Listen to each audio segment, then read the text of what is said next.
Ku kasance a tashar mai suna Haske TV Batagarawa. Assalamu alaikum. Sunana Muhammad Nazib. Ni ne SA Special Duties APC Youth Mobilization Batagarawa.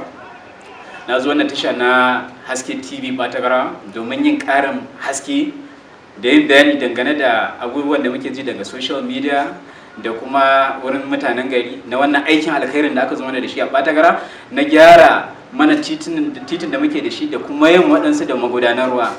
So kamar yadda na ji mutane suna ta magana, abin yana ban mamaki. A ce gari irin namu na mutane wayayyu ya kamata a ce sun fahimci me ake kira gwamnati da tsarin ayyuka na gwamnati.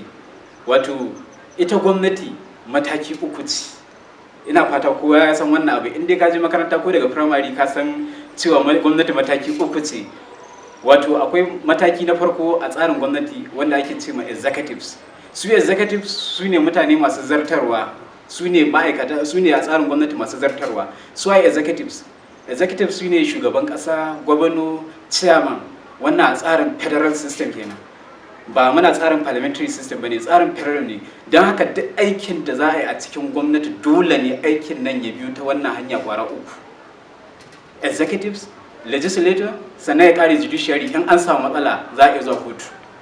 So abin da ke waruwa da yawa, mutane sukan ɗauki aikin a kai shi a ce wani yayi, amma ba wannan. Ya kamata mutane su fahimta cewa ba aikin da, kamar yadda na faɗa muku, dole ne aiki ya biyo ta wuri uku, ta wurin wannan matakan. A dole ne aikin wannan biyo wannan ta matakan. Misali, a garin mu Batagara muna buƙata a mana gyaran titina, muna buƙata ko a mana wani magudanar ruwa ko cibiyoyin da za mu rika samun ruwa domin sha ko ta buƙatun mu ne.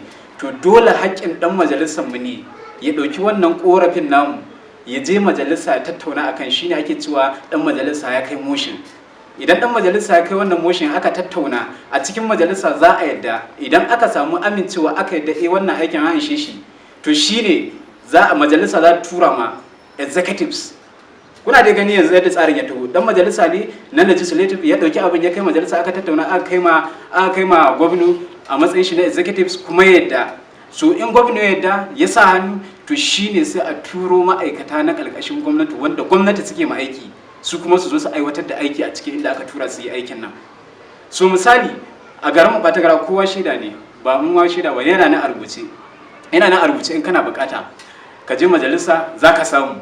Wani rabin tukul Ilyasu Shagumba a bayan sake dawo shi a majalisa a 2019, a cikin shekara ta ɗaya bayan ya dawo majalisa, za ta 2020 daidai, ya gabatar da ƙudiri akan yana buƙata a sake gina mana titin da ke cikin garin Batagarawa, wanda daman shi ne yi shi, kuma kowa ya shaida wannan titi ya gurgure.